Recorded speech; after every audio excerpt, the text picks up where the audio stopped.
Hi, I'm Dan Harris, and this is a Nightline Face-Off. Our question is, does God have a future? All of us have had the is there a God debate, I'm sure, and I suspect that somewhere on this campus tonight there are some students in the dorm room having the debate, perhaps with the assistance of non-medical marijuana. This one is a fresh and I think rather fascinating take on an old debate. The question is, what does science say about this? Given the advances of science, have we outgrown the idea of God? Some in this debate tonight will argue just that science shows us that, in fact, God is dead. The other side of the debate will argue that, in fact, science has brought us closer to God. We did a coin toss before we came out here. Deepak won the coin toss and decided, in a move of magnificent magnanimity, to allow Michael to go first. So, Michael, have at it. We're going to do opening statements of 3 minutes a pop, and I will be very vigorous in policing it. Good. Well, our position on the question is obviously depends on how you define it. If there really is a God, then obviously he probably or she has a future. If there is no God, then we're only really talking about the future of belief in God. Belief in belief or something like that. So my position is I don't believe in God. Obviously I can't prove a negative that there is none. On the other hand, I think as the circle of what science explains grows, more and more of the things that God used to explain are now explained through natural forces. So the expansion of naturalism as a way of explaining things has continued fairly aggressively for 4 centuries, and I think will continue to for many more centuries, and such that we'll be left with the question is, what is there left for God to do? And so I think just 2 points on that is that, one, although I can't prove a negative, I can demonstrate fairly conclusively, I think, that belief in God and the kind of gods you believe in and the sorts of religions you adhere to depend very much on where you happen to have been born and in which century you happen to have been born. So if you were born 10,000 years ago or 200 years ago or 500 years from now, is very much going to shape what particular God you believe in. And so that alone tells us that there's a strong cultural component and historical component to just the concept of God. And there's nothing particularly unusual about creation myths. All cultures have them. There's nothing, then there's something. Or else it wouldn't be a creation story, would it? And most cultures have flood myths, especially cultures that are on bodies of water that flood. Lots of cultures have resurrection stories and virgin birth stories. Dionysus, a Greek god of wine, converted water into wine, drank the body and blood of the creator of the universe, and Osiris, the Egyptian god, way predating Judeo-Christian gods, had a kind of a resurrection and savior story, such that first, if the pharaoh believes in Osiris, he gets everlasting life. Then the pharaohs figured out you can employ people to build pyramids much better if you give them the promise of the afterlife also, and that expanded into basically accepting a savior type person to achieve everlasting life. So we see that happening everywhere we go. And then the second point, just to wrap it up, is that what we know from neuroscience is that we do tend to look at the world and find meaningful patterns and impose on those patterns intentional agency. And so the intentional agents are things like ghosts and gods and demons and angels and aliens and so forth. And God is another version of that. It's a projection of what our brain is doing to try to understand and make sense of the world. And all of that together, I think, is a strong several lines of evidence to show us that we created God and not vice versa. Thank you, Michael. Deepak. I just want to correct a few inaccuracies. I have met Michael before, but it was in a previous lifetime. Okay.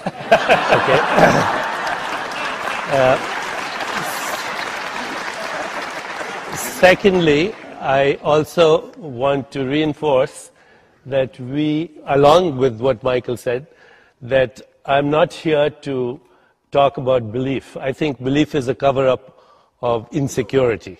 You only believe in things that you don't know the truth of, and you want to know the truth of. If I asked you, do you believe in electricity or electromagnetism, you would say, what kind of a ridiculous question is that? If you want to know the truth, you must have the experience, you must have a theoretical basis, and you must have the rules of science to either falsify what you're saying, That means experimentally prove it, or at least submit to what is called Occam's principle, the theory of parsimony, that the simplest explanations are the best explanations. So I'm not here to defend the God of primitive theology, which Michael Shermer has talked about. I'm not here to defend Osiris, although Gene can speak to that. I'm not here to defend Dionysus, although when he was speaking, I had the feeling that I was Dionysus once, and because I'm a reformed wine lover. Now, here's the gist of what I want to say today. We are here not to argue the validity of science. Science is the most impeccable way of understanding the rules, the laws of nature. A science that has brought us the rules of mathematics, physics, chemistry, cosmology, evolution. So we're not going to argue about that. It's irrelevant. What we are going to say is that we are here to upgrade science so that we can look at a deeper level of reality where we find an infinite intelligence and infinite consciousness that explains to some extent the Big Bang, cosmogenesis, what is called autopoiesis, which is the formation of life from inanimate matter, and Darwinian evolution, which is about gene variation and natural selection. We are here to see how that very science can upgrade our view of theology, which is why we are calling this the future of God, an upgrading both of science and of theology that looks at God as an infinite consciousness, that looks at God as the agent of downward causation, that looks at God as the author of the Big Bang, and the first 10 to the power of minus 43 seconds of creation, which is 10 followed by a tenth of a million seconds, of which science has to say that this segment of creation is not only unknown but unknowable, because the laws of physics fail there. They disintegrate. There are no laws to speak of. And once that phase is over, 10 to the power of minus 43, then we have actually very reasonable principles of mathematics, of physics, that explain how primordial gases turn into heavy elements, and how there was the birth of carbon and hydrogen and nitrogen, and how the exact constants of creation. There are about 20 mathematical constants that are arbitrarily assigned to the laws of physics. They have no reason to be there. They are arbitrarily given, but once they are there, you can explain all of cosmogenesis. No one knows how life came from inanimate matter. Maybe one day they'll know, but once it came, then the principles of evolution apply. We're at 3 minutes. Done. Okay. Well, I think as you've begun to hear, there are two very different kinds of conversations we could have here. We can talk about religion as it is, for most people most of the time, and we can talk about what religion could be, or should be, or perhaps what it is for the tiniest minority of people. And I just want you to be aware of the difference there, because it could get lost. It's true that some people define God as pure consciousness, or as being synonymous with the laws of nature. But if we talk about consciousness and the laws of nature, we won't be talking about the God that most of our neighbors believe in, which is a personal God who hears our prayers and occasionally answers them. So I just want you to be sensitive to this, because if Michael or I say something derogatory about Islam or Christianity, which seems possible, the response from the other side shouldn't mention quantum mechanics. And it shouldn't reference a notion of God that is so denuded of doctrine as to more or less be synonymous with pure mystery or pure information or pure energy or pure anything. So I wanted to plant a flag there where you all can see it, because the God that our neighbors believe in is essentially an invisible person It's a creator deity who created the universe to have a relationship with one species of primate. Lucky us. and he's got galaxy upon galaxy to attend to, but he's especially concerned with what we do, and he's especially concerned with what we do while naked.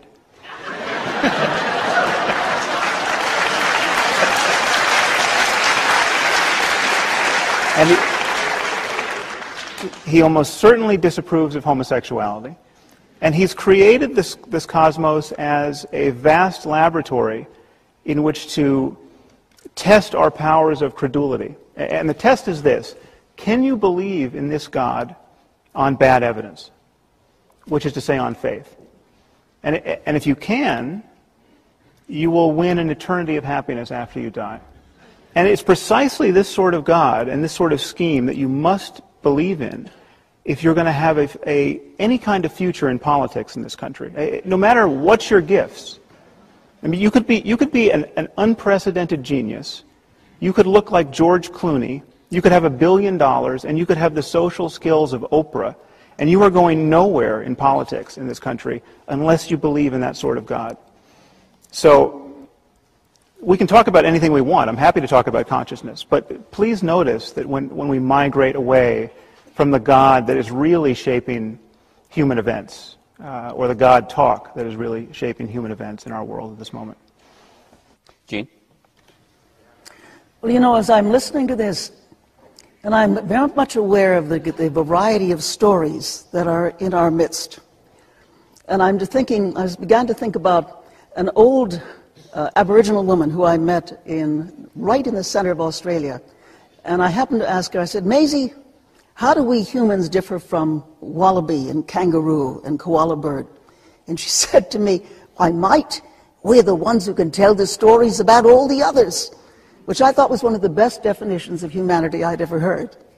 So we're going to hear a lot of stories here, and I'd like to give you some idea of where I'm coming from with a particular story that is the single most important story of my life. When I was 5 years old, I was sent to Catholic school, and my father, the comedy writer who was writing for Bob Hope at the time, used to help me along by giving me interesting questions to ask the priests and nuns in the morning. Like when Jesus rose, was that because God filled him full of helium? Or the one that really occurred to me, when Jesus rose, Sister Teresa, did Jesus ever have to go to the bathroom? Well, that did it. And she got furious at me. She lisped very badly, and she said, blasphemy, blasphemy, sacrilege and blasphemy. And for each question, she gave me often 1,000,000 years in purgatory. And at the end of the first grade, I had 300 million years in purgatory to my credit.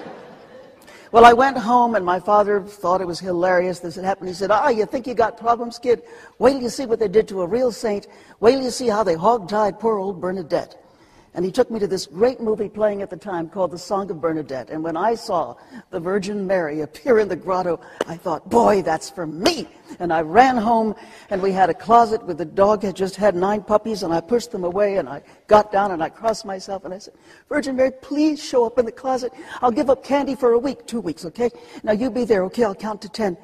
And I kept counting to higher numbers and giving up, chicken with garlic sauce and stuffed artichokes, but she never showed up. And then I heard my father enter laughing. He was always laughing. And immediately this whole universe began to laugh. And years later, when I could read Dante in the original, the great line, del riso dell'universo, the joy that spins the universe, this great symphony of interrelation, of meaning, of goodness, of laughter, and of science. There was some aspect, even to my 6-year-old mind, myth, cosmology, science, spirituality, health, education. It was all there. It was all part of a dynamic relationship. And this is what I have sought in my work with cultures and people all over the world. Goodness, meaning, relationship, science, art, and laughter. Gene, thank you. Let me start with you, Deepak. What scientific proof or evidence of any sort can you muster to support your assertion that there is, for lack of a better term, God or some sort of intelligence at the heart of the universe? Before I answer that, I think I want to say something, address something that Sam Harris said. He said, God is very concerned about what we're doing naked. Well, what we're doing naked is the very mechanics of creation.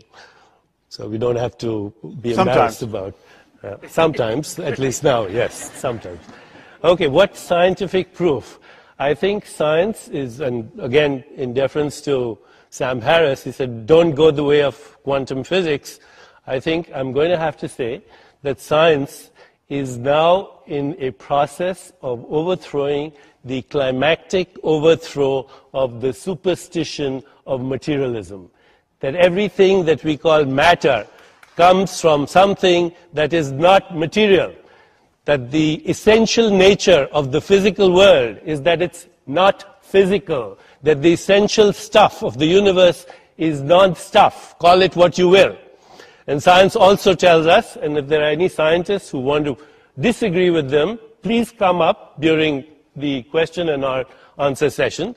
Science tells us that nature is a discontinuity, that it's an on-off phenomenon, that there are gaps between every two ons, where you find a field of possibilities, a field of pure potentiality. Science doesn't call it God, but what is God if not the immeasurable potential of all that was, all that is, and all that will be? Science also tells us that this is a field of non-locality, where everything is correlated with everything else.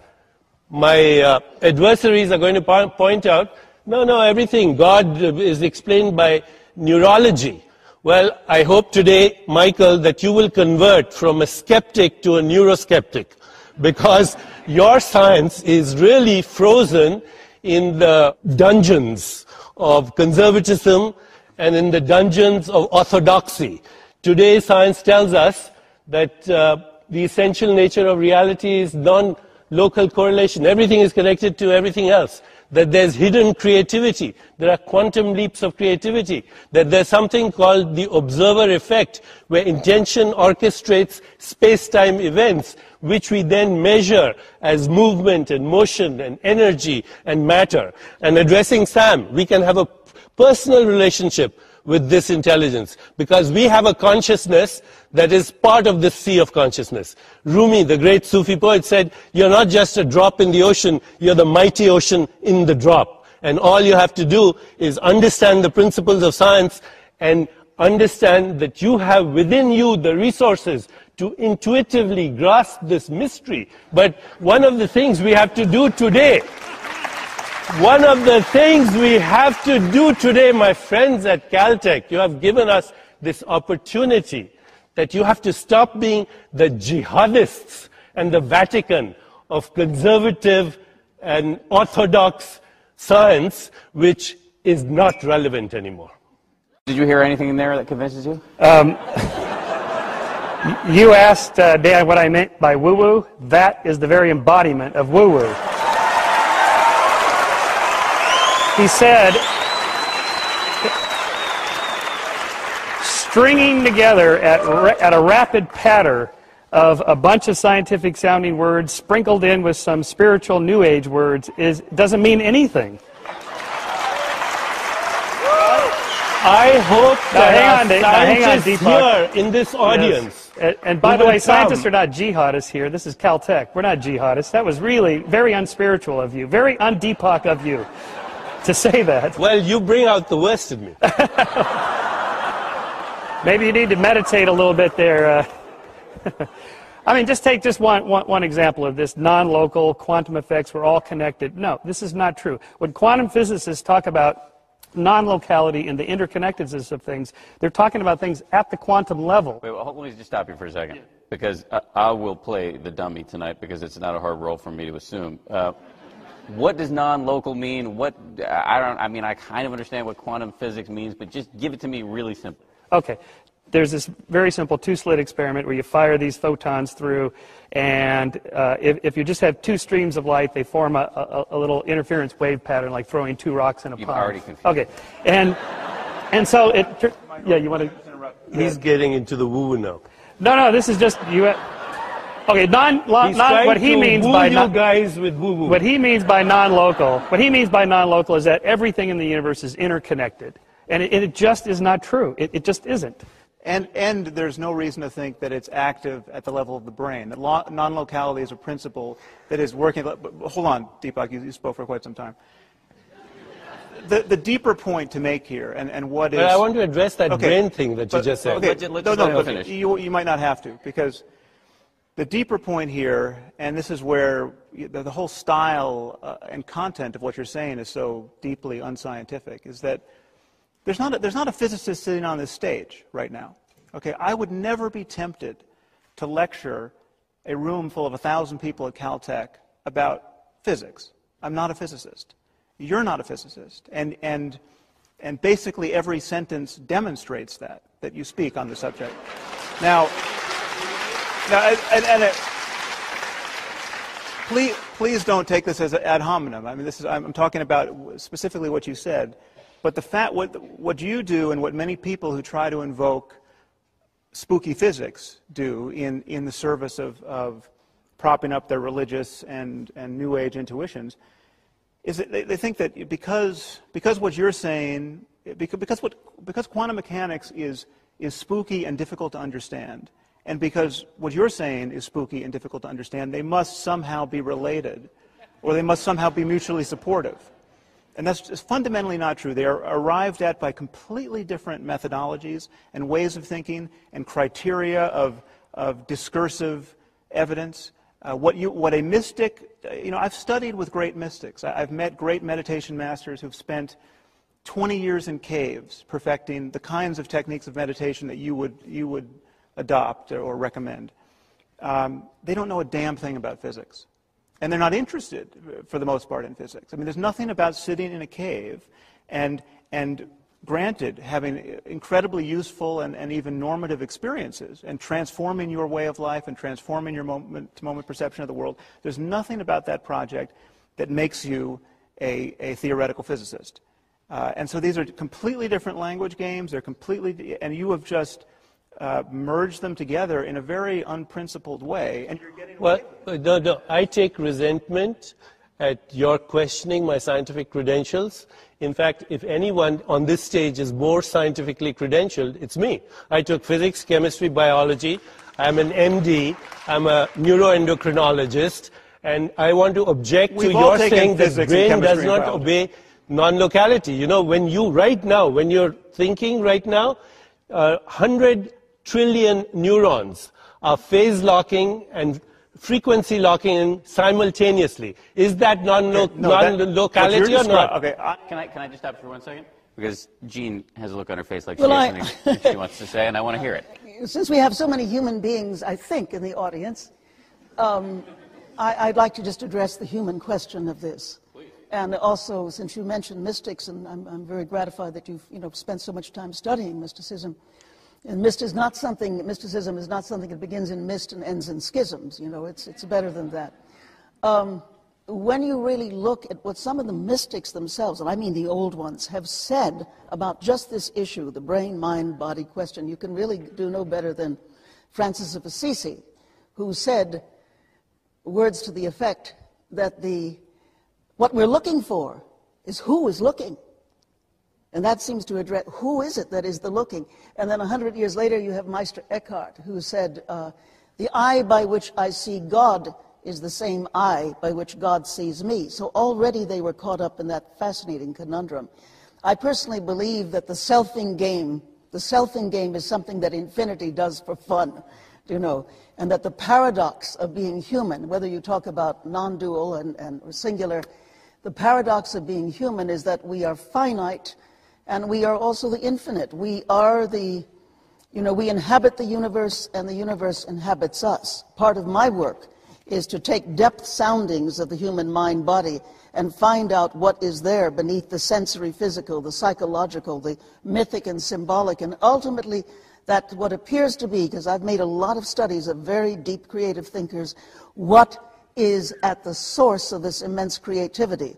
We cannot say that the brain secretes thought the way the liver secretes bile, the way David Hume says. Something else much more complex, far more interesting, and involving the ecology of the universe itself is part of this whole creative process. Is what you're saying an assumption and intuition, or is there any proof to support it? Well, there's a lot of proof if you look at a lot of the work that's being done in the studies of human consciousness. I believe that, but that's a whole different... I just want to quote from Einstein, "Science without religion is lame, religion without science is blind." From Stephen Hawking, "It would be very difficult to explain why the universe would have begun in just this way, except as the act of a God who intended to create beings like us." But Hawking's an atheist. Please They're using look up This is those a direct quote. So what? He has stated, Hawking has stated on this very stage, he does not believe in God. Why, he doesn't believe in the dead white male that you're talking about, the straw man that you have put up, or the mythical God that Sam Harris is talking The God about. you put up is a meaningless, non-local God. What No, does that I even mean? just said, this is also the God that gives us inspiration, insight, creativity, free will, conscious choice making, imagination. Are your neurons doing that, or are you doing that? As just a point of process here, Well, could you, then you're a could you zombie. dial it down just a little bit? First of all, I invite everyone to look up that Einstein quote in Ideas and Opinions, read it in context. It'll be absolutely obvious. It can't be pressed into the service that you just witnessed. Einstein complained about this treatment of his metaphorical use of the word God and the few things he said about religion, and you can look that up in Richard Dawkins' book. This is a game, and it's a game that is designed for export to people who don't know much science and don't know how science is done.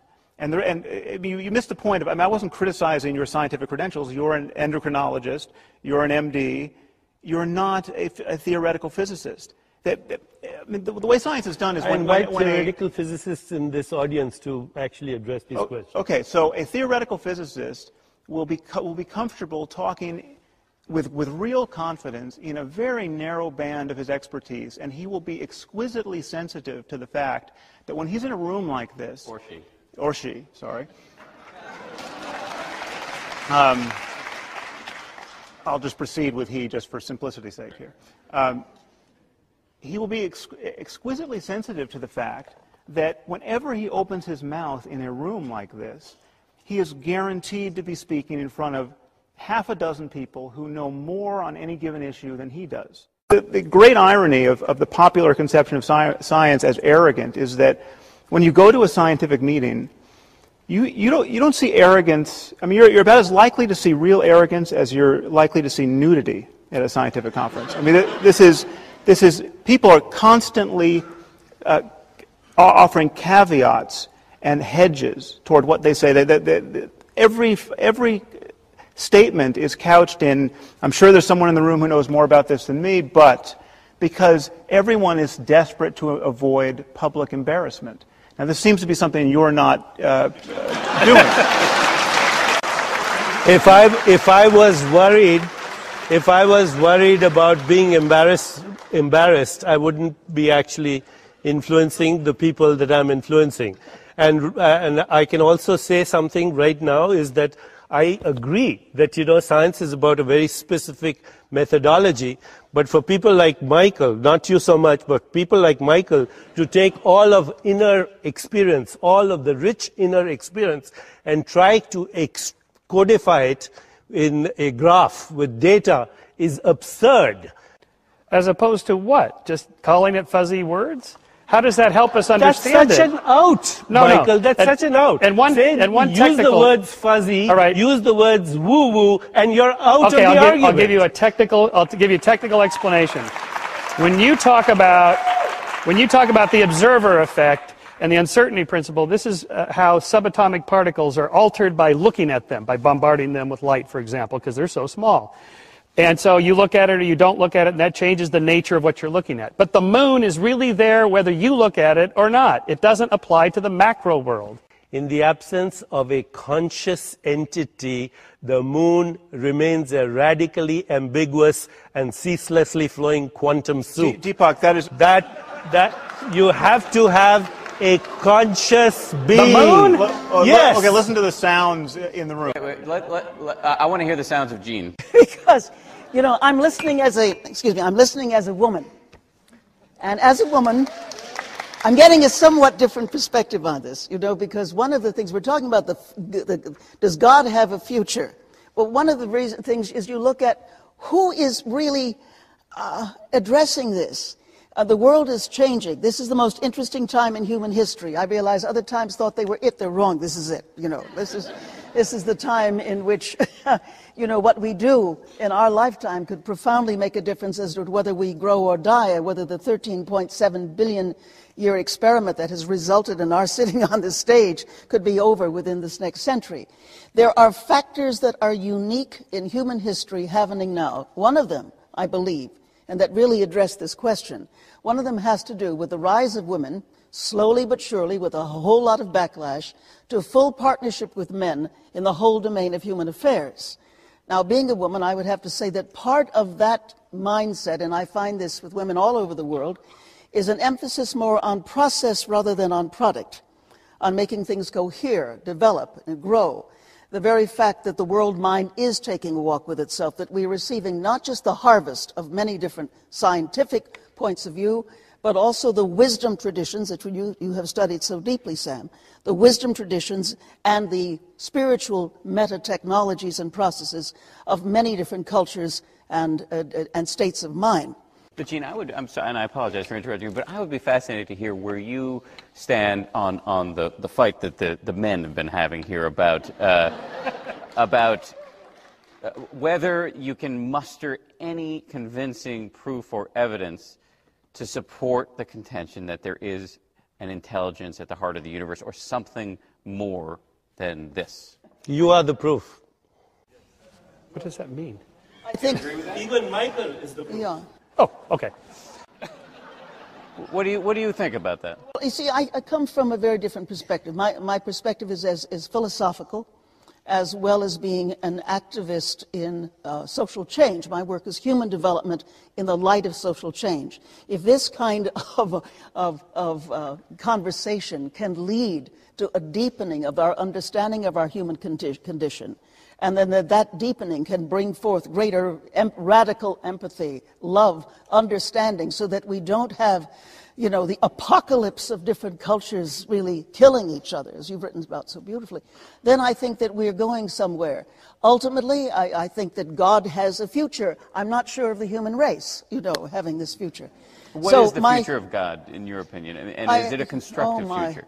I think, well, from what I'm seeing, I think we are moving personally toward a planetary civilization with high individuation of culture, in which I would hope that the spiritual sensibility, which I find in people literally all over the world, could prevail over a particular archaic religiosity, and that would be part of the future of God. So, Michael, you have been, let's just say, dismissive of what Deepak has said thus far about the notion that there is something more than this. How can you be so sure that there isn't? And I know it's hard to prove a negative, if not impossible. But what? Give me some evidence to support your contention that this is it. Well, for example, I can't prove that there isn't something else that I don't know that there isn't. Huh? I mean, it's like the difference between something invisible and something non-existent.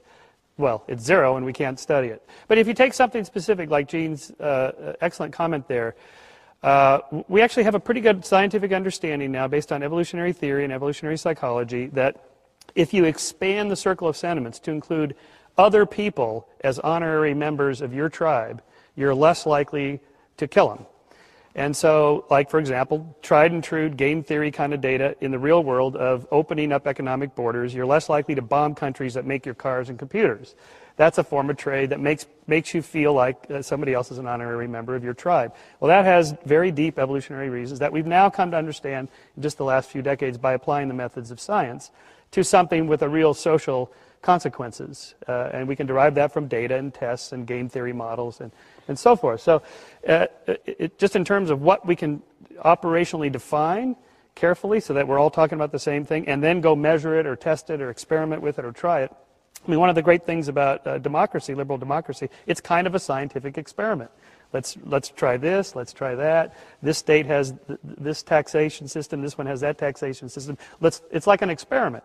And so I think what you described, Gene, as the expanding circle of sentiments to include women is a result of the Enlightenment experiment that let's try that. Let's see if that produces greater prosperity and wealth and happiness and joy for more people in more places, and it worked. And that's a rational, reasonable approach. One thing I'd like to add to that is I think it's ironic to score women's rights for your side of the ledger here in this conversation, because there's been no greater obstacle to empowering women in human history than religion. Certainly the three monotheists. I mean, when you... Sam, to my ear at least, neither Gene nor Deepak is advocating religion as you understand it. That's true, and that's why I said what I said at the beginning. That the issue here, I mean, what kind of conversation should we have, and how will this conversation be construed by people in the audience, by people seeing this on television? And the reality is that the kind of talk and the kind of invocations of science that Deepak is offering here is received by a great number of people who believe a lot of unjustified, very myth-laden stuff that has been handed down to us. You're making that statement without qualifying it, without giving any proof of it. Give me some proof that what I'm saying is what he says is woo-woo, just because he can't understand it. Okay. Every discipline has its vocabulary. It's okay. If you're going to say that non-locality is an operable principle in neuroscience, that is woo-woo right now in neuroscience. It's a principle in morphogenesis and differentiation. It's a principle in the workings of the pacemaker of your heart, where 100 pacemaker cells fire simultaneously, non-locally. Saying it louder and relentlessly is not going to make it true. But I want to get back to answer your question, Dan. I want to get back to something that actually matters. The people, 90% of the people watching this on television will never have heard of non-locality, and if we could explain it to them, they're not going to care about it. They're worried about Jesus. They're worried about the collision with the Muslim world. They're worried about gay marriage. I mean, this is religion talk, and we're talking about the future of God. Now, That's the past of God. Right? Okay, so I'm happy to move on from that, but let's first acknowledge that that's the context. That's why we're having this conversation. The reason why we're talking about God is for the last 4,000 years, people have been handing books to their children saying, all these other books were written by people, but this book is a magic book. It could not possibly have been written by a human being. I think... And so now we're here talking about God and the future of God. You think that's the past of God? And what is I the think future? we can comfortably say that what Sam is talking about, one reason we are having this conversation is that this conversation will lead to other conversations which can say, been there, done that. Let's move on. And the future of God is to understand how a new understanding of science, a new understanding of the perennial wisdom traditions, otherwise called woo-woo, actually can lead to more compassion, to more love, to more kindness, to more tolerance, to more peace, to more insight, to more inspiration, to more creativity. So we become the conscious beings through which the universe will take its next leap in evolution. That's the future. What sounds so bad about that future? Well, but all of that is good. You should be doing those things anyway, whether or not there's a God or a great spirit or a non-locality.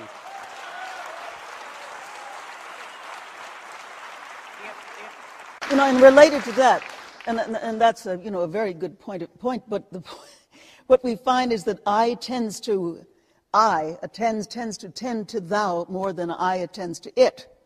And it's that whole question of having that personal I-thou relationship. I once studied with Martin Buber, who was, by the way, this tall and his beard was that long. And he talked about this sense of personal relationship being dynamic in the spiritual experience. Now, at the same time, what we find, it's fascinating, we are living in the time in which we sit zazen, we flirt with Sufism and Buddhism and its many, many different ideologies. And is this cafeteria religion, or is it people finding in the great repast of spiritual knowings, the wisdom traditions of many places, finding their own place, slowly but surely, in their own spiritual life? Okay, but Gene, so that scheme, I agree with you about that scheme. There are many people having these remarkable experiences in every traditional context.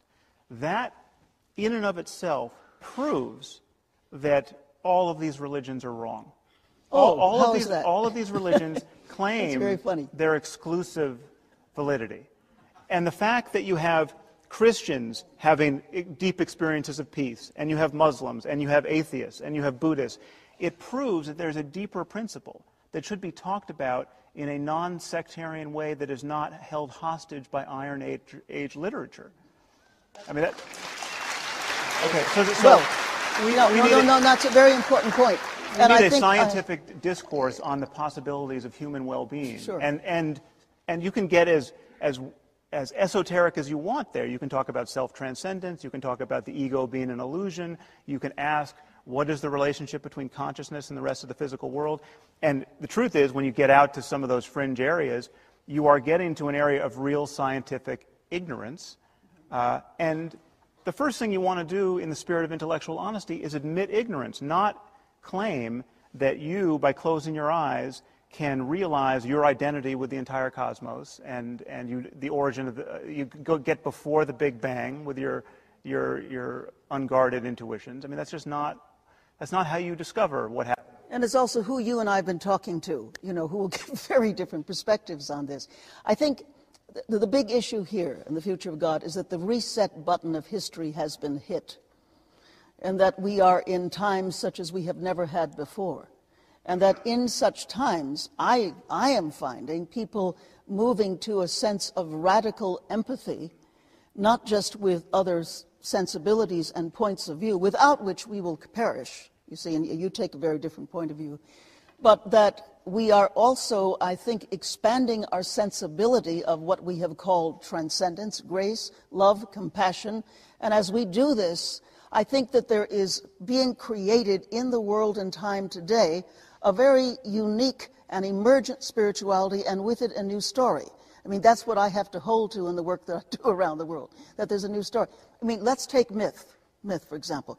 Now, I use myth differently than superstition. I think that a myth is something that never was, but is always happening. It's almost like the coded DNA of the human mind-brain system. And I travel to countries where I see the stories changing. As, for example, I was in India, and they were showing that great, the Ramayana, about, it's the great core story of India. And as we watched, the people came in, they tied up their water buffalo, they sat down, and here was the story of Rama and Sita being rescued. And the old Brahmin lady sitting next to me, she said, "Oh, I don't like Princess Sita, she's much too passive. We women in India, we're much stronger than that. We have to change the story." And I said, "Madam, the story is at least 3,000 years old." She said, "All the more reason why we have to change it. My name is Sita, my husband's name is Rama, he's a lazy bun. Anything happened, I'd have to rescue him." And I was watching the changing of the story in its mythic structure. The story is moving, I believe, from my experience around the world.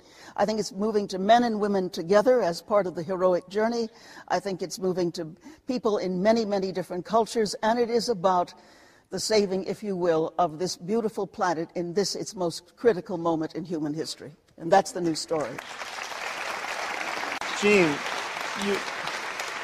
you know that nowhere in human discourse is there a greater impediment to changing the story than in religion. I mean, the story doesn't change. The Ramayana is not going to get rewritten based on that conversation. You're talking about cultural mythology, not religion. I'm talking not the religious I'm talking experience. About the Bible, the Quran. That's all cultural mythology. The organizing doctrines by which 99% of the people on earth who call themselves religious Still are the past. Still the past. Life. We have the internet.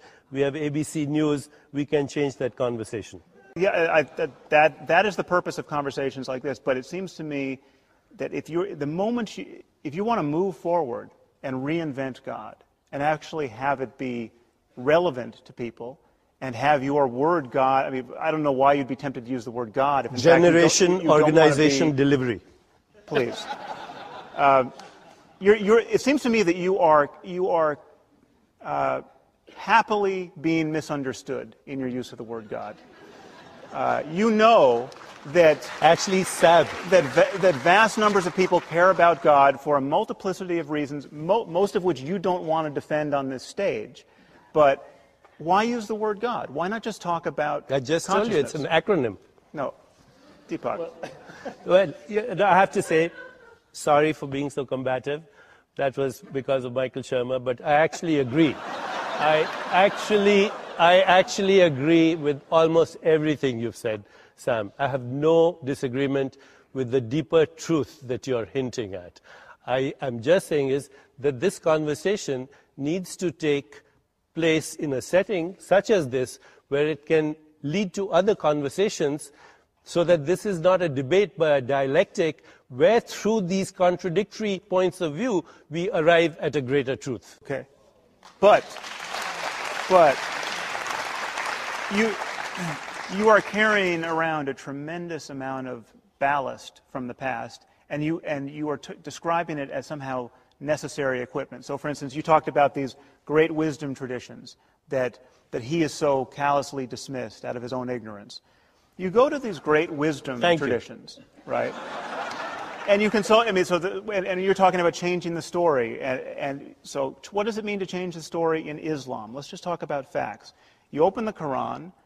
In the 4th chapter, it says disobedient wives should be whipped by their husbands. Okay, so this is what it says that in the Old Testament, all kinds of things. It says that absolutely in does. the Hindu book Deepak, I'm just picking Islam as an example. Why? It's true of all religions. Okay, then I can pick Judaism. Would you be more comfortable if I pick Judaism as an example? It's the same. Yes, all of these books are litanies of barbarous practices.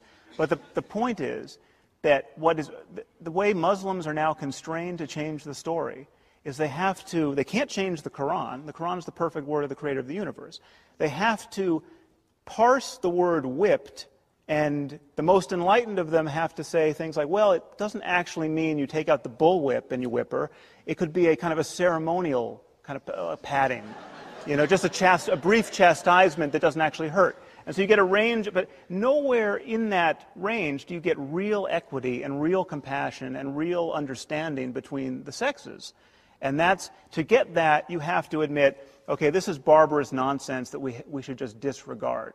And religion doesn't give you the tools to do that. And God talk is either profoundly misleading or unhelpful, or it's just part of the problem. So to your minds, is there any future of God that you could be comfortable with?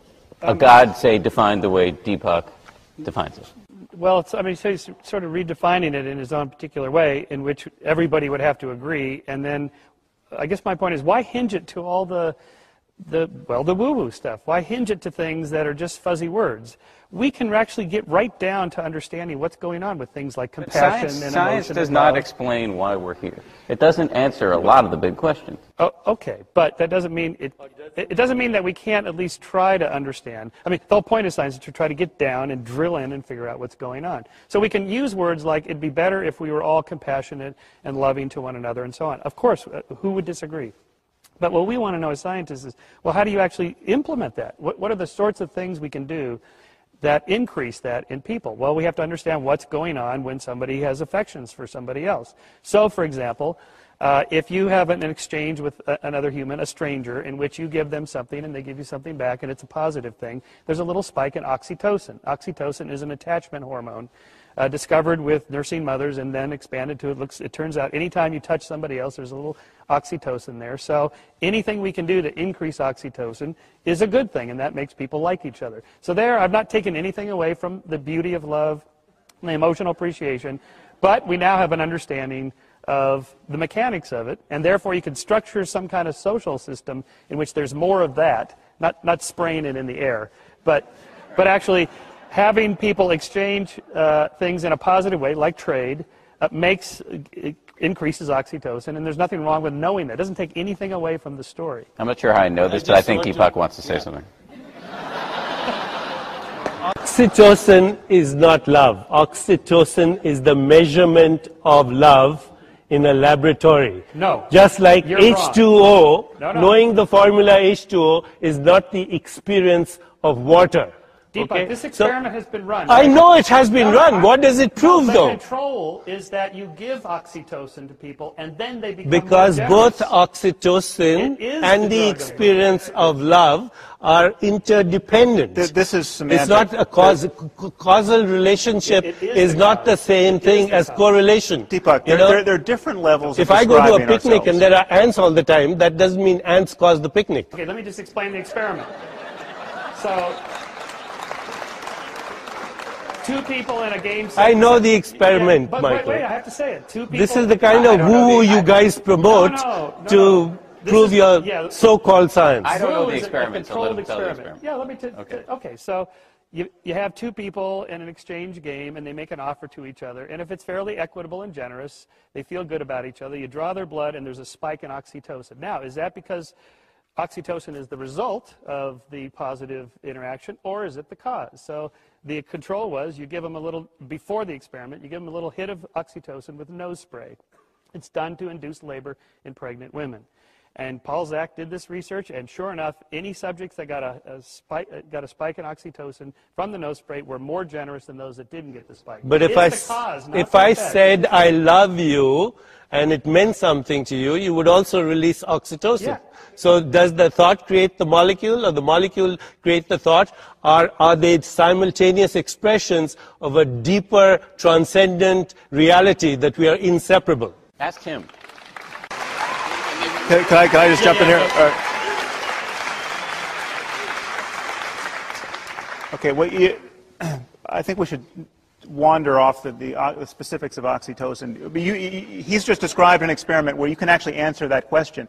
If I give you a shot of oxytocin and it changes your level of trust, then it's not just mere correlation. I mean, we've run it both ways. And so But that's I what he can just described. increase trust and it can generate Yes, oxytocin okay, too. but if trust is just the brain in one state, then you have the brain influencing its future states. You haven't gotten out of the brain and got an ectoplasm. Trust is the a subjective separate soul. experience of consciousness.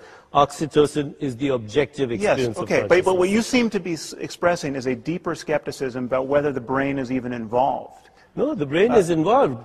No, your consciousness likes brains to express itself. Okay, but do you believe, for instance, do you believe that do we have souls or some that our mind is somehow independent of the brain that will lift off the brain at death and go elsewhere? Is that I believe the there's scheme a you're proposing? transcendent core consciousness that is comprised of meanings, context, relationships, archetypal ideas that recycles itself, just like everything else recycles So itself. it's in no sense a product of the brain. It's no sense a product of the brain, and our whole endeavor in spiritual discipline is to actually go beyond that personal consciousness, that ego consciousness, so we can identify with that transcendent reality, which is the source of space, time, energy, and everything else that exists. Okay, well, let me just say a No, few but things. I think the question is, are we encapsulated bags of skin dragging around a very little ego?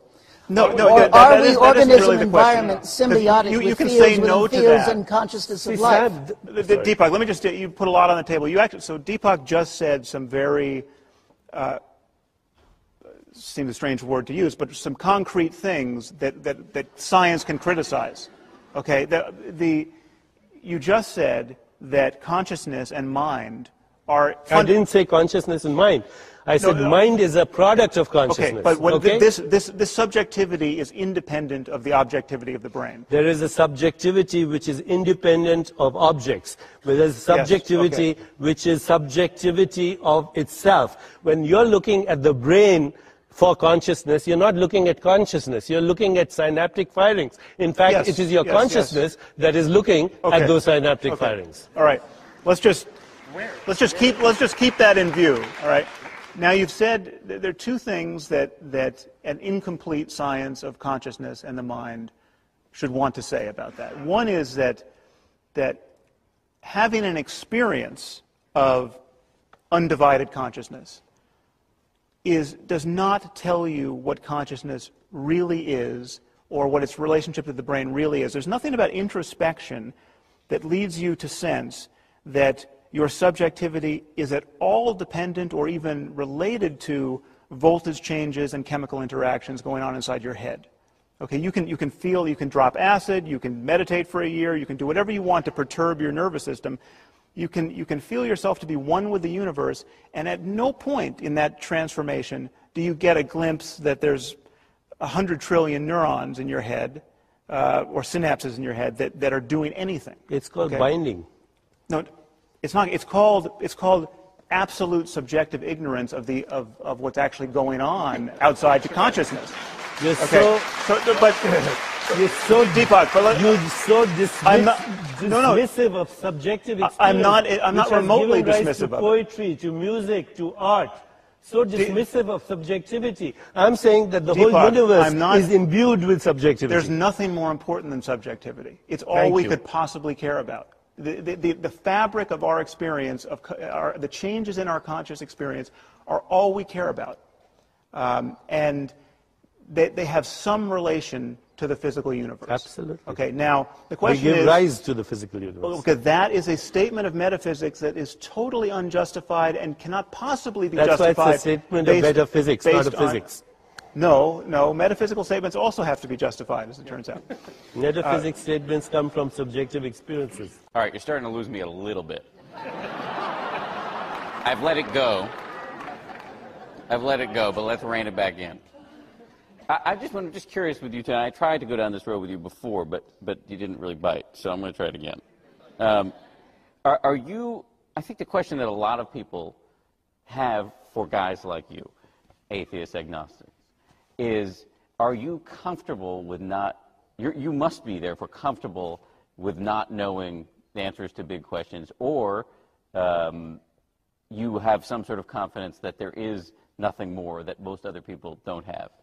Well, twofold. One, yes, by temperament, I'm comfortable not knowing the big answers to the big questions. It's okay to say, I don't know.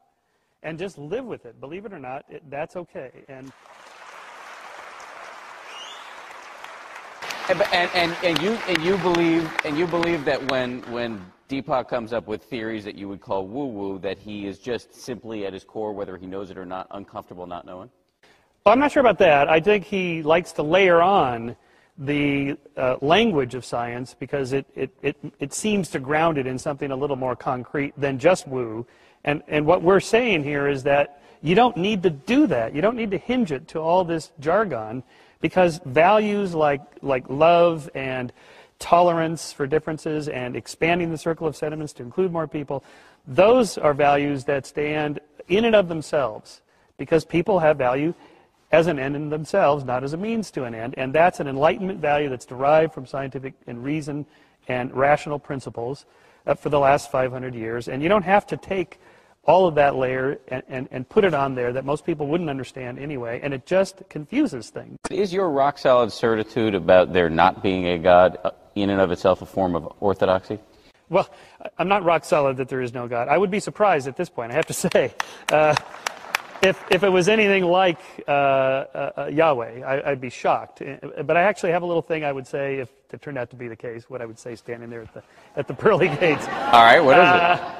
Oh, well, I mean, first of all, it would be, you gave me this brain in your own image that it reasons and doubts and so on, and so I applied it to you. And so, in any case, why does belief matter? Shouldn't it matter more how you comport yourself in life and how you treat other people? And although, but Deepak, and I'll get you in just 1 second. But Deepak's point is that molecules don't feel compassion. Right. That ethics and love and compassion and empathy are all, and you tell me if I'm wrong here, evidence that can be marshaled in support of an argument for divine. It is impossible, and Roger Penrose and John Searle would substantiate this. It is impossible for a physical system, no matter how complex it is, to process meaning, to process creativity, to process purpose, to process even, you can map that out, you can show the molecules there, but it is impossible for a physical system to feel those qualities. Okay, that's simply not true. It's what is true to say is that we don't understand how that is being accomplished, and we don't. And even I'll give you even more than that. We don't understand what the relationship between consciousness and matter is. Now, for instance, if electrons I'll were grant you conscious, that, by the way, what you just corrected me on. So but it's not. There's no reason. It gets you nothing to say it's impossible in science. Well, I'm let's saying just that very prominent researchers like John Searle and Roger Penrose have made those explicit statements. Okay, but they're in a much larger conversation. They have more detractors than could fit in this hall. These are areas of genuine scientific uncertainty. But what is obvious is that the way to clarify this domain is not to pretend to know things you don't know. Well, I'm sorry. And you're saying. Again, I want to bring Gene in. Yeah, I just want to say I'm sorry if I gave the impression that I don't know, that I pretend to know things that I don't know. I'm just offering a possible hypothesis. That's why we're calling it the future of God. And I stand corrected. Okay, so when you say, I'd like to talk about this. If I could just tie him down to this one statement, though, because this seems like new information. Okay. If you're saying that when you say we are on a continuum, the consciousness that I experience in myself is the creator of the universe, which you said about 5 minutes ago. You see, creator is a very anthropomorphic. Okay, I just want, is that however you said it, is that a hypothesis? Or because you said it as just a blanket assertion, this is a fact. I think that I'm ignorant of. See, there are three ways of knowing. One is through empirical observation, what we call the eyes of the flesh. Then there's a deeper knowing, comes from the eyes of the mind. If I want to understand the theorem of Pythagoras, it's activity of the mind. Why does mathematics, for example, describe so precisely the activity of nature? It's one of the most astounding puzzles of the universe. And then there is a deeper knowing, which is the eyes of the soul. What's his name? William Blake said, we are led to believe a lie when we see with and not through the eye that was born in a night to perish in a night while the soul slept in beams of light. So what I'm saying is, but that's why William Blake is not a great scientist. Of knowing. We need a synthesis of knowing, which combines empirical observation, a deeper knowing that comes from the mind and from the soul. But I want to hear from Gene. William Blake also said that eternity is in love with the productions of time, so that you had those different realities coming together. Listening to this, we realize that we're citizens in a universe larger than our aspiration and more complex than all our dreams. But I then began to think about the mind of a child, a litmus mind that takes in everything. I myself have never met a stupid child. I've met incredibly stupid and diminishing forms of education that limit, that encapsulate, that destroy. One of the things you talk about the whole issue of knowing, and I think that we're never going to get anywhere in this argument until we actually have much better forms of education. And especially, for example, I find that when education is hands-on, sensory-rich, art-centered curriculum, children not only do not fail, but they have a much larger and richer sense of the universe that they live in. Because, if they are learning history through acting and dancing, if they're learning mathematics through weaving, they begin to bring together these different constellations and arenas of experience, which, when we really start studying the child who does have this rich education, they find a kind of grace and transcendence that they may not call God, but they may call it something else, which is the expansion of the human spirit in which they are a part. So I would like to go at some point back to children and find out how they believe, what they believe, and what is the effect on their lives. Let me get at what you believe for a second, because we were Sam and Deepak were in a conversation about whether this notion of there being an intelligence at the core of the universe. Yeah. Do you believe that? And do you believe it is a belief, or do you believe it is a knowable fact? Well, I make a difference between belief and creeds and a faith. For me, it's a visceral faith. It's like when they asked Carl Jung, they said, do you believe in God? He says, I don't believe, I know. So it's a kind of a sensibility that one has. Obviously, I can never explain it, nor would God expect that. But all right. these guys would expect it. They would expect it. Yeah. When I was 14 years old, I ran into an old man and I knocked the wind out of him. And he said, "Are you planning to run like that for the rest of your life?" He was French. I said, "Yes, sir, looks that way." He said, "Well, I will go with you." And we began to take walks in Central Park. I called him Mr. Teilhard. And he turned out to be Teilhard de Chardin, who lived across the street from me. And he said to me, "The people of your time will be taking the tiller of the world. But they cannot go directly. They must touch every culture, every people, every science, every way of knowing." And then he said, the noosphere, which is the field of intelligence, the field of mind, will come into being.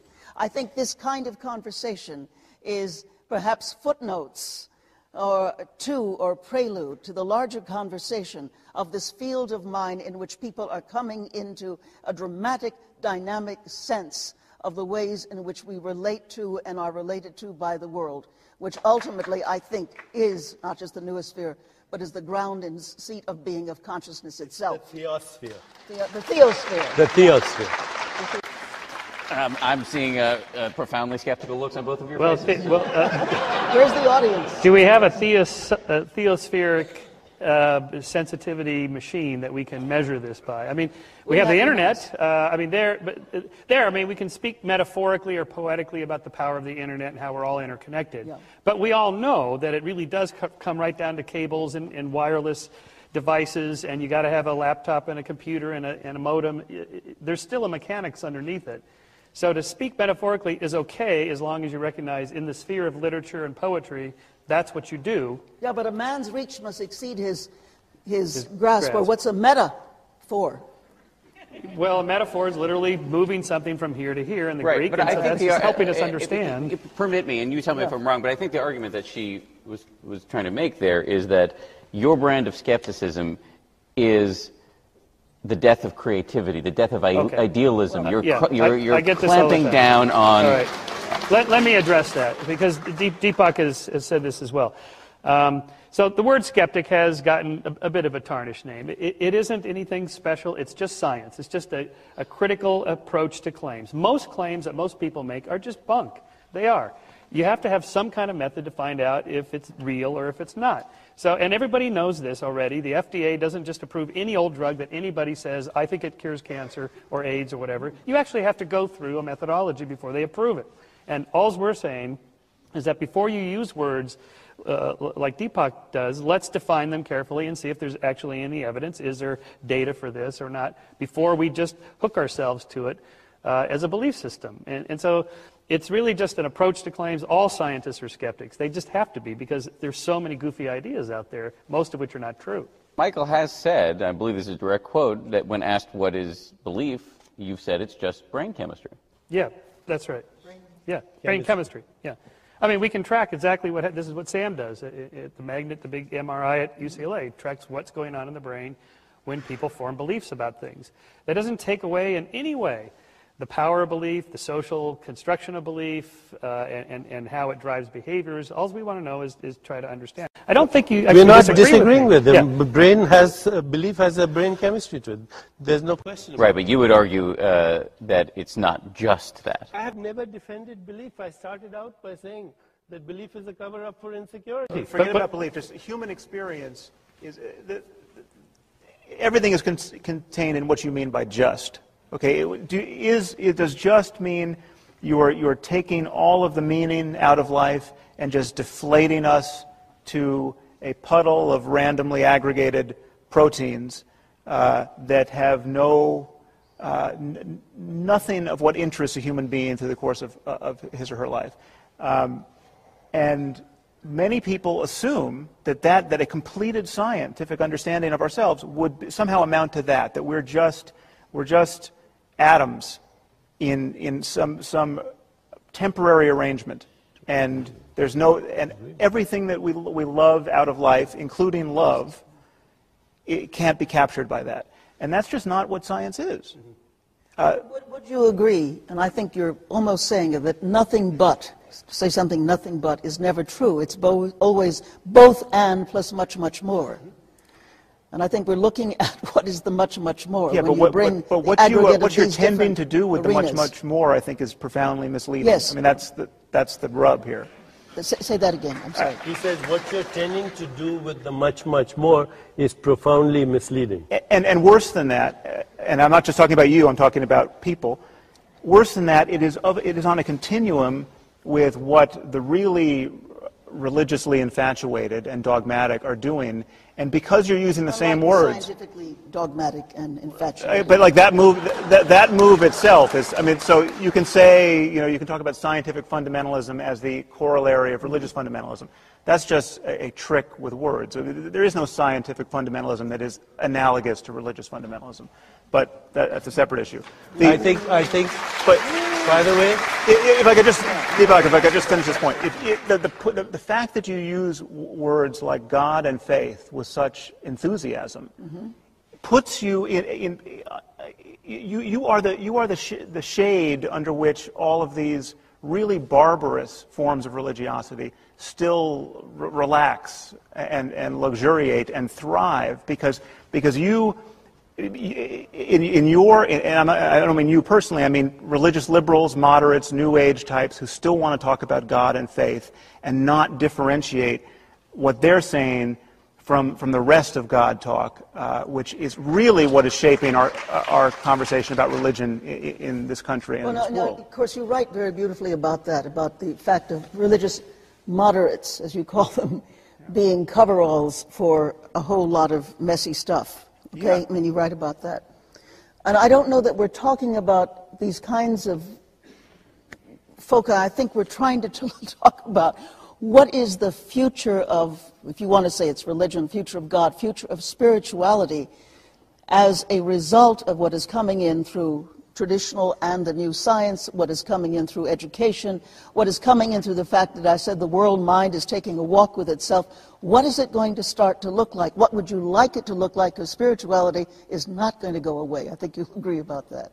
And, you know, however brilliant your arguments are, they are not going to convince people who have a passionate entheosiasmos, being filled with the enthusiasm of the sense of God, because I personally believe it is given to us as part of our human condition. What I'm not hearing here, and I really want to hear, and perhaps we'll get to it with the questions, is what does a robust faith in our human condition, which may or may not include our spiritual beliefs, really begin to look like? I want to hear your answer to that question. Oh, my. I must start to write a book. You're going to write a book about that. Well, I think if I say, you know, I'm a person who has been shot at in different countries. I've had to dive into trenches, had gas, you know, so I've run into the very things that you're talking about, especially from certain kinds of fundamentalists. And I don't want to see that anymore. What I want to see is people coming together with a common theme, which at this point is the making of a much better world. We have the wherewithal in science, in art, in poetry, in music, the things that we cannot put away. We have the wherewithal in our understanding of social change and human development to really make a better world. What we do not have is what Mr. Tayar used to talk to me about, the lure of becoming. And I don't want to see just the put down of the past. I want to see the lure of what this world could look like, given the fact that we bring these different kinds of minds and not simply, you know, the experts. Because quite frankly, when I'm around the world, here's the great dirty little fact that nobody talks about. 70 to 80% of the people who are really doing the work tend to be women of a certain age, you know, who have that experience. I'd like to see women and men and people from many cultures really beginning to create a vision, a lure of becoming to what this world can be. And I think that might ultimately override the great fractiousness between old points of view. A religion which is devoid of authentic spiritual experience will become diabolical with increasing weapons of mass destruction, weapons of biological warfare, nuclear bombs, but a spirituality-imbued science will actually lead to science healing the ecosystem, the restoration of species, social justice, and the removing of poverty. So I think it's very important to bring a deep spiritual knowing of inseparability, love, compassion, kindness, and peace into our science. Here's an example. When Mohammed Atta flew the plane into the World Trade Center building, I'm firmly convinced he believed in love and compassion and spirituality and commitment to his belief. His own of tribe. Course, Deepak, that's Only what everybody for his own does. tribe, but that's not spirituality. Yes, well, for him it is a domain of spirituality. awareness where we go beyond our tribal identity and experience our universality. Okay. That's the fundamental definition of spirituality. Well, for you, and if you can convince suicide bombers and religious extremists of Talking that, then, about the future. Okay, all right. But Well, if that was would you be comfortable with the future he's painted? well, of course, it's much better than what we've got. But why all the jargon? See, when you don't understand the language of a particular school of thought, you call it woo-woo. No, but you're using it in a way that nobody else uses it. My patients would think we were speaking woo-woo because we spoke Latin words. You don't understand the language of geology or astronomy, so you're equally at liberty to call it woo-woo. I am engaged in dialogue with people of real science. Last week, I had a conference at my center called Sages and Scientists, where Hans-Peter Duer, who was a colleague and student of Werner Heisenberg, and we engaged in this science, this kind of dialogue, and he did not call it woo-woo. I have a question. It concerns near-death experiences, but when you read the Old Testament in the ancient Hebrew, it discusses God as being light, and then Jesus said that we were made in God's image. So I'm wondering if that means that the soul was light. And if so, when you look at near-death experiences, people talk about going into the light. Does the light leave the body? And if so, is that the energy structure of the body that before the brain and the body decays to a point that it can't be resuscitated, is still communicating with the body via like bioentanglement, for lack of a better word? Is that something that is a really real experience that could one day be measured by science, but also point to the validity of the intuitive truth of certain wisdom, traditions, or religions? First of all, in the word itself, near death. They're not dead. They're near dead. There's a very big difference there. And you can replicate these in the lab. You can put on Michael Persiger's God helmet that bombards the temporal lobes with electromagnetic fields, and people have out-of-body near-death experiences right there in his room. You can do it through oxygen deprivation by accelerating people in a centrifuge. These are pilots.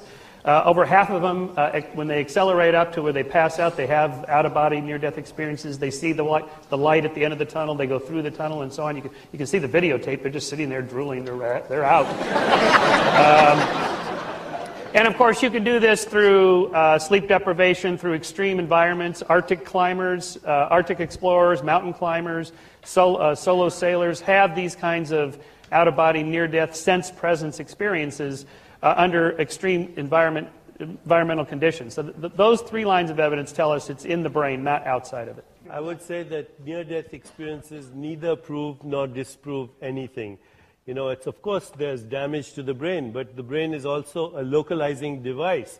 And in the absence of brain, you can still have a consciousness which has no thought. You can still have a consciousness which is non-local, which is awareness in itself.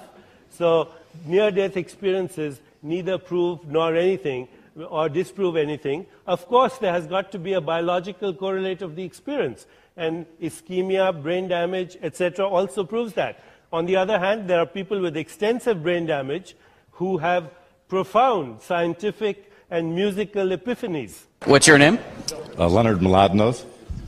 And so, Leonard, you are a quantum physicist? I'm a theoretical physicist, and I'm also writing a book with Stephen Hawking, so I could comment on the God question with Stephen Hawking. So, in the spirit of our no comments, just questions, what's your question? And to whom? I'll hold the mic. Oh, you hold the mic, all right. That means it really has to be a question, okay. Right, this is my form of would be to Deepak to say, would you like to have a short course in quantum mechanics sometime so that we can straighten out your slightly misuse of quantum notation? Thank you, Leonard. I would be honored, sir, and I accept your offer with great gratitude. And I would like to be educated so I can be clearer in my dialogue. By the way, today is Einstein's birthday, so we are at a very fitting place. And it just occurred to me, 3.14 is the approximation of the first approximation of pi, which refers to infinity. So as long as your quantum physics explanations help me understand infinity, I would be honored. That would be good, but we'll have to keep it local, though. I don't think we can make it non-local. No, but Can I bother you for just a second? What is it? Sir, do you, sir, believe in the infinite? I believe I understand to some extent the concept of infinity. I'm not sure what it means to believe in the infinite. Okay, do you think that your mathematics requires the infinite to explain things that you explain to people? We do use the concept of infinity quite a lot. Thank you. We do. You're welcome. What is it about Deepak's use of quantum physics that bothers you? The term non-local, the use was not correct, and the correlations of the pacemaker and the different electrical things going on. I happen to disagree, by the way. Oh, I assume you did since you said that. You know, you're I happen to disagree. I would love to. I'd love to talk about it. I think consciousness is non-local. I'm sorry? I think consciousness is non-local. Consciousness. Oh. Is non-local. Yeah, you know, I've never really run across a definition of consciousness that I understood. So maybe you could teach me something, and I can. A superposition of possibilities. Okay. Well, all right. I know what each of those words means. I still don't think I know.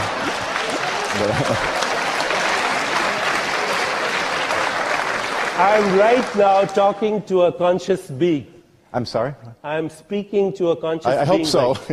Even though the conscious being is pretending to be a physicist. Is pretending?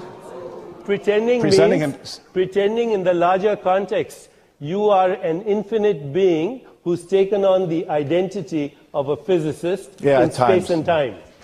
Deepak, how can there be a conversation with someone like Michael or Sam that can have a constructive outcome for those of us who are intensely curious about why we're here and what we're supposed to do? And I would like to have the conversation if he stops using the cop-out word, woo-woo. That's a cop-out, okay? But I suspect Alberto is disappointed. If I was having a conversation with Michael, I would say, help me, dear scientists, to understand why we have this deep yearning. Why do we have this deep longing to understand the nature of the beginnings of the universe?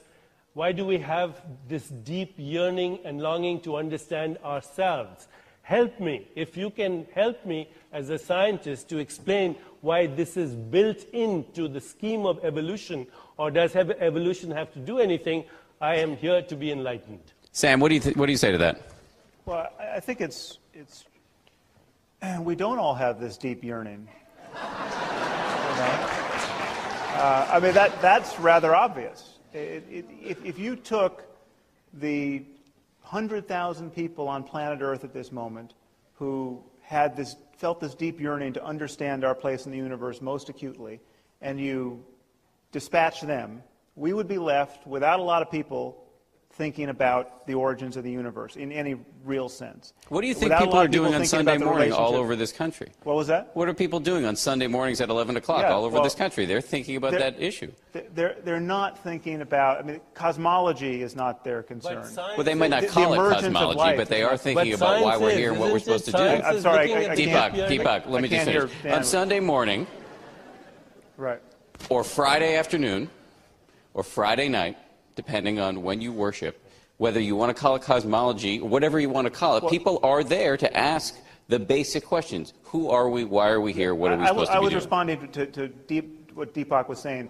But I think that's what he was saying. People want to be happy. They know the difference between happiness and suffering. They want to feel a part of a community. They want to feel the best they've ever felt and better than they've ever felt. And they constantly notice that life makes that difficult. And our spiritual traditions are our response to that circumstance, and our beliefs, the beliefs that console us about what happens after death, are obviously a response to that circumstance. I mean, your child dies. What you're immediately confronted with is, what can I now do to not suffer this way for the rest of my life? And one thing people have found to do is tell each other a story that death is an illusion, that we all get together at the right hand of Jesus after we die. That does the trick for a lot of people, and people are mightily attached to that story. But that story is really both it's in its products and in the way of getting there, the antithesis of the scientific frame of mind. And we just can't conflate them. And we have to notice when we're lying to ourselves and when we're lying to our children. And we have to notice that there's a liability to pretending to know things we don't know. A long time ago, religion made a pact with science, with Mr. Descartes, I guess his name was, and where he didn't want to be burnt at the stake, so he agreed with religion that religion would take over the spiritual aspect and questions regarding, God or the higher being, and science would relegate itself to the physical. My question is, when is science going to forget Descartes and start focusing on, what creates evil, for instance, and those things that have been relegated to religion? Why doesn't science now start focusing in that direction so that we can get a clearer picture of things?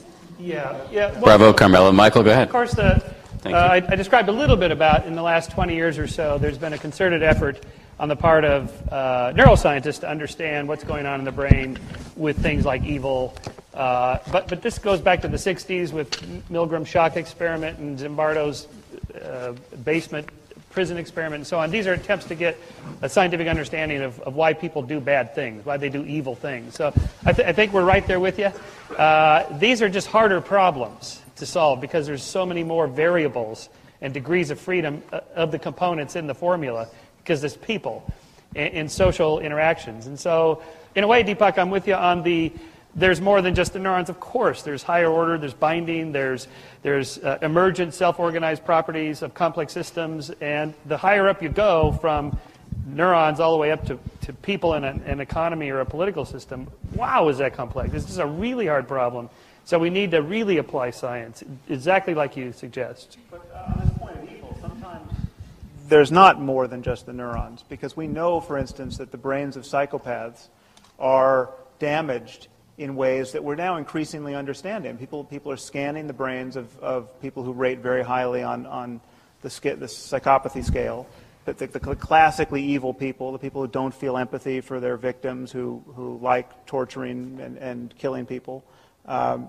This is something we're increasingly understanding at the level of the brain, and we know the various regions of the frontal lobe that have characteristic pathology in psychopaths, and no doubt at some point we'll understand that in much greater detail. Now, there are many different, that doesn't mean evil is really just this region of the brain damaged.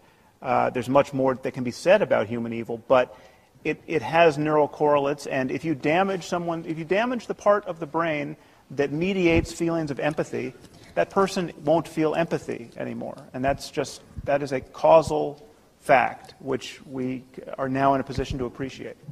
Thank you, Sam. What's your name? My name is Elliot. I'm from Jamaica. I was sick for 4 years. I could not talk. Just being connected. I've listened to Deepak Chopra CDs my first time meeting him. Magical mind, magical body. And they talk about meditation. If you meditate, it will help you to regain that consciousness. And I did it. These are pictures of when my eyes was closed down. I had to use my hands to open my eyes, and the words would not come out my mouth. And having that experience with the unknown, it's been 2 years now going on since I'm able to talk again and open my eyes without no medication or anything. just that connection with the unknown. And so what would you say, how can we frame that as a question? No, well, what I'm saying is that the unknown that Deepak talked about, it's real. We all experience it, but you have to have that experience for yourself. And to have that experience, letting go of judgments and resentments will get you in a closer connection to having that experience with the unknown. Thank you. And a lot of people are not aware of the unknown. Well said. Thank you. Thank you very much. So Michael and Sam, how do you respond when you hear a testimonial like that? Well, first let me say I didn't hear it in every detail, but I think I got the sense of it. He was saying he was greatly helped by Deepak's techniques of meditation? Or? Correct. Okay. Well, that he was very sick and that Deepak's meditation helped him. Well, there's no question that if the mind is just what the brain is doing, and again, I say if, I mean, it's possible that there's more to be said about the mind, but if it is just the brain, what the brain is doing, well, then there's no mystery that there's a mind-brain relationship, because it's all the body. So neurophysiology is affecting the functioning of the body on many levels, is affecting the immune system. Stress affects the brain. Genes are transcribed in response to stress. I mean, all of this is a system, and some people want to argue that the system is not enough to account for human experience, but the science is very much unwritten and open-ended on that subject, and we simply don't know all the details. But there's no question people have remarkable experiences practicing meditation, changing their moment-to-moment thoughts about themselves. And if this is what the brain is doing, and there are many reasons to think that it is what the brain is doing, it of course has changes reflected. So are you saying it's the unknown? It's not necessarily the divine. None of that diminishes. I mean, for instance, the placebo effect. We know the placebo effect for many conditions is really robust. I mean, you can give someone a pill that has absolutely no medical potential in it at all, and they will feel much better. And so it's possible to have one's expectation of medicine really transform the way one feels. And changing biology. Okay, so yeah, that's a potential of the human mind, and it is a potential of the human brain, and we need to understand that. But none of that requires that we pretend to know things we don't know. Thank you. What's your question? My name is Scott. Actually, and this is meant to be an extremely respectful follow-up to Elliot. But the question is for Deepak, and that's that. How much do you feel, Deepak, that the extremely lucrative nature of spirituality financially arrests our ability to take into account science in terms of the origins of our universe? Thank you. Thank you. Actually, spirituality is not as lucrative as diabolical science. Diabolical science generates the greatest wealth in the world through the manufacture and trading of weapons of mass destruction. Diabolical science generates research grants that lead to biological warfare, internet hacking, and all the devastation that we are seeing in science. If Sam is a critic of religion, I would say that diabolical science has the capacity to actually destroy the world faster than any religion. Sam, go ahead. Because we still have ancient habits, and we have modern capacities. Sam? So true lucrative science will be the science that actually helps us heal the world. Sam, what do you? Well, again, this is it's a play on words. Whenever you're talking about scientific fundamentalism or diabolical science, we have a problem with technology. Much of our technology can be extremely destructive, and in the wrong hands, and rather often those hands are religious hands.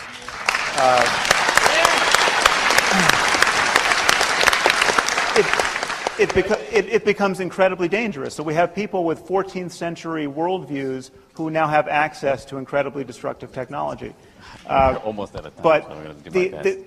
this is the point to take on board. The remedy, there's such a thing as bad science. There's such a thing as scientific fraud. There's such a thing as incomplete science. The remedy for all of those things is more science and better science and further scientific discussion. It is never religion. Thank you, Sam. Hi, I'm Lucinda Yon. Who are you talking to on that phone? Oh, nobody. But anyway. The unknown? The unknown, absolutely. Actually, I'm a very basic and practical person, so we're going to try to keep this basic and practical. I made the decision one day that I had the power to choose to be a person of compassion and kindness and courage. That was my choice to make. Now my question to both sides is how do we finally get people there? I really don't care. I want them to finally make that cognitive, meaningful decision that I am responsible to be a compassionate, caring person. It is my choice to make, my responsibility, my obligation to make it and act on it. So I don't care which side gets us there, but my question to each side is, what's your answer to how we get there? Play moderator and pick somebody to answer that question. I'll ask...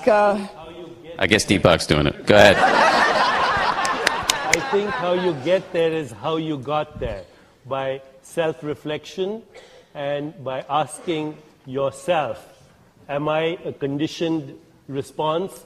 Am I a bundle of conditioned reflexes and nerves that is being constantly triggered by people and circumstance into predictable outcomes, in which case you would be a machine? Or am I a conscious being that I can actually choose the actions I choose? Do I have free will? And that cannot come about unless you go within. Michael Shermer, how would you answer that question? Well, first of all, doing exactly what you just did, that's how you do it. You just stand up and say, let's all do this. I mean, that's how we get things going. So, well, first of all, I'm really thankful to the Skeptic Society to bringing this perhaps the most engaging conversation on Caltech campus since I've been here. I just wish and request Deepak that if he could return every year so that we can all come and laugh together on laugh together. I didn't say laugh on Deepak. So there were two things. One was that Deepak mentioned that been there, done that when people brought up religion and the bad things which happened, like not progress in women, education, and atrocities, etc. So could Deepak and Jean say now that the religion of past, or the things, the whole organization of God of the past, it was on a bigger picture, perhaps bad or negative? And secondly, they mentioned that we want to bring all the people from art and music all together on the same platform so that we can all talk and learn about the unknown. I was just thinking, Deepak keeps bringing quantum mechanics, etc. If you want to do a quantum mechanics experiment, you need, high vacuum, really small structures, and very well-precise conditions. I don't know how a man sitting in a cave in Himalayas, he could possibly come up with that kind of a result or that observation and contribute to that discussion. Deepak, what would you answer? His question basically is, was all religion, if it's been there, done that, was all religion in the past bad? I think the religious experience was an extremely beautiful, lovely experience. It's the kind of experience that is the aha moment, even in science. It's transcendence, it's inspiration. But yes, then it got organized and we went to war. So I would say that organized religion has done a lot of damage. But on the other hand, organized religion has also done a lot of humanitarian work. And if you go across the world, you'll see that there are extremely religious people who have so-called religious beliefs that we would call cultural mythology, but they're doing extraordinary good work. Is our existence an accident? No. If it were truly just randomness and accident and chance, we wouldn't be here, for sure. There are self-organizing emergent properties within the cosmos, and evolution is one of them. So the random mixing up of genes, yeah, that's kind of accidental, but that isn't what evolution is. Evolution is in the selective process and cumulative selection of successful structures that leads to complex organisms. So there is something deeper. Again, we don't have to use fuzzy language to understand it. It's still part of science to say it's self-organized and emergent and have a very clear understanding of what that means. Thank you. Thank you. Appreciate it. Good question. What's your name? My name is Cassie Yan, and organized religion is a reality of today. So my question is, what will happen to organized religion in the future? Well, I don't think religion's going to go away anytime soon, but I do like to take a long time horizon, and that as we continue to expand the circle of sentiments and expand things like liberal democracies and market trade between peoples where, say, the internet, anybody can talk to anybody else anytime for free. They can exchange things without centralized control interfering. That's a good thing. And to the extent that religions get out of the way and let us do that, I think they may just fall into disuse. I was discouraged by the China Google thing. I thought the Google guys would get around that, but it may take a little bit longer than I thought. Gene, what do you think is the future of organized religion?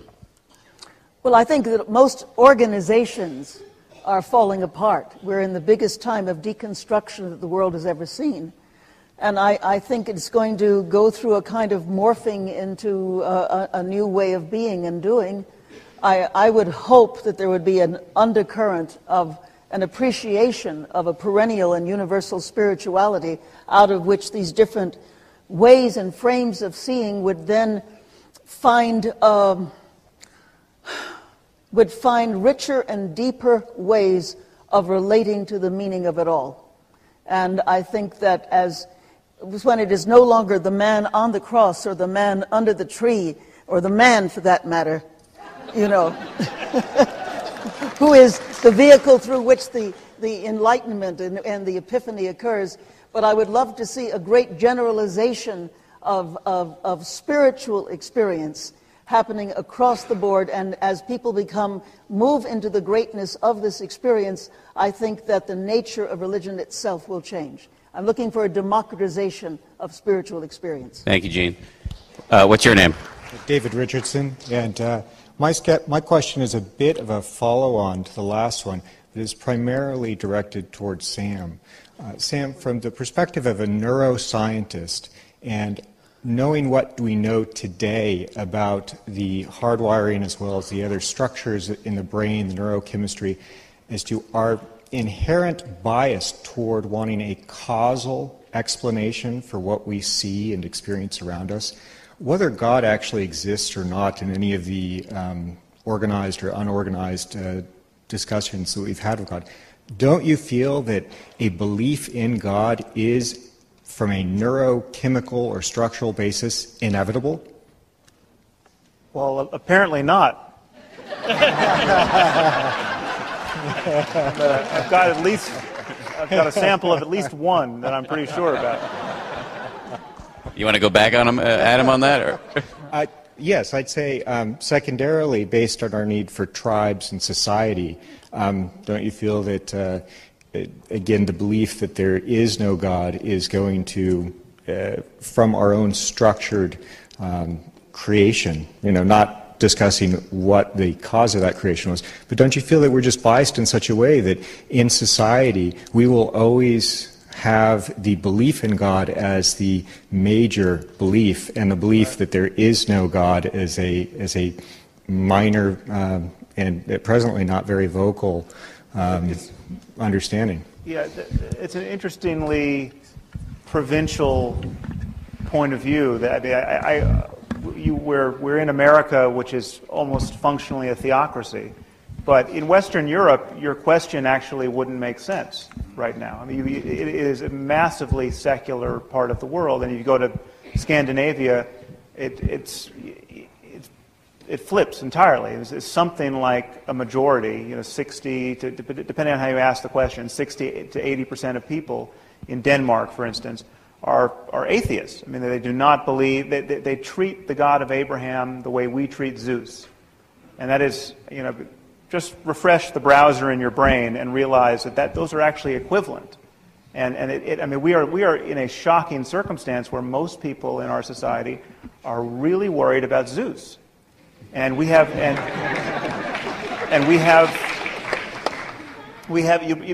pick up the New York Times tomorrow, and I guarantee you that the international section of the paper will more or less read like, what are the crazy Muslims doing today? And But if you realize that what they're doing is on the basis of a belief that is just like a belief in the gods of Mount Olympus. I mean, imagine if you drawing cartoons of Hercules could get you killed. I heard Deepak mention that there are deeper ways of knowing, and I get the impression that this is based on intuition and the subjective. And I'd like to know, if we don't use the objective scientific method, how do we distinguish what is true from what we simply want to be true? What's your name? Sarah. Thank you, Sarah. Deepak, have at it. I think science is based on a subject-object split. I'm the observer, and that's the observed. And it does extremely well based on the subject-object split.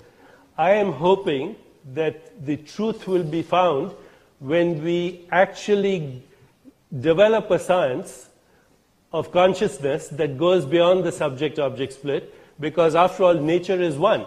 Nature does not decide that this is the subject and that's the object. Nature says that both the subject and the object are my activity. So my prayer is that science will evolve to include consciousness in its evolution. I want to say that a science that does not diminish the richness of human experience to data on a graph and end up being so reductionist in reductionism will be incomplete. It has to go to the next level. At the same time, I think a theology that is based on primitive ideas that were born in the Bronze and Iron Age are no longer relevant. So my hope is that this conversation on this wonderful location on the birthday of Einstein will say, how can we create a conversation between the Einsteins of the world and the sages of the world? Sam? Actually, I think I want to treat the question that was asked by the woman who asked about near-death experience and the use of the word light in the Old Testament. Because it seems to me really to come back to the books in terms of general relevance to world events. We are really prisoners of literature right now. We are constrained to talk either explicitly about these books or in some vague conformity to these books. And these books were written by people who every person in this room has more access to information and scientific knowledge and just what is now basic common sense than the authors of the Bible and the Quran.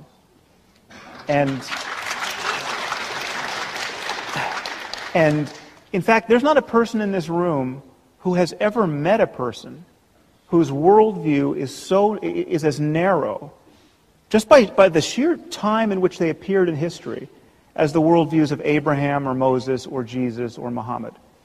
And until we grapple with that fact and honestly talk about honestly commit ourselves to a 21st century conversation about the possibilities of human well-being, we're just going to be at sea, and we're going to be trying to figure out whether we should pass laws about gay marriage and whether we should ban blasphemy at the UN and whether we should allow newspapers to print cartoons about the Prophet Muhammad, and we're going to just be bewildered by the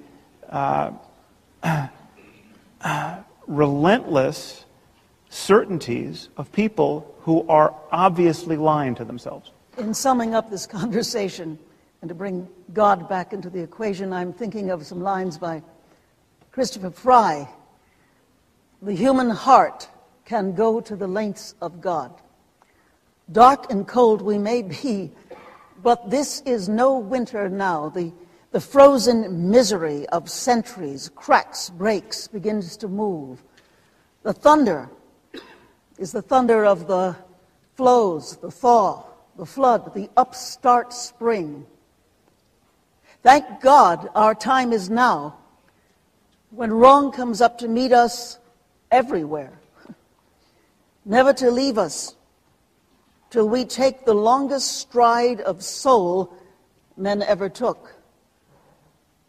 Affairs are now soul-sized. The enterprise is exploration into God. What are you making for? It takes so many thousand years to wake. But shall you wake? Shall we wake? For pity's sake. And I think that this conversation and the wonderful questions and the exploration is, in one way or another, exploration into God. Not God, but what the ultimate concern, God in capitals, and that we are in that tremendous time in which these are the times and we are the people who will profoundly make a difference as whether we grow or die, and part of it is part of what we've been seeing today, which is the exploration into the meaning, the purpose, the dynamic, the becoming of that which we have called God. Let me thank Deepak for making it possible for ABC to be here and make this a national event. I owe you that, Deepak, and believe it or not, amongst the new atheist movement, I'm considered the accommodationist. So you got off easy. And, believe me, even though we have our specific differences, much of what you describe, without the language stuff, it is a big improvement on the Bronze Age religions that we've dealt with. I'm in favor of anything that expands the circle of sentiments, anything that leads people to be more cooperative and pro-social and altruistic and so on, less violent, less tribal. And so to the extent that we could do whatever that takes, then I'm in favor of it. It doesn't have to be some particular thing I like, just as long as it works on a pragmatic level to make the world a better place for more people in more places more of the time.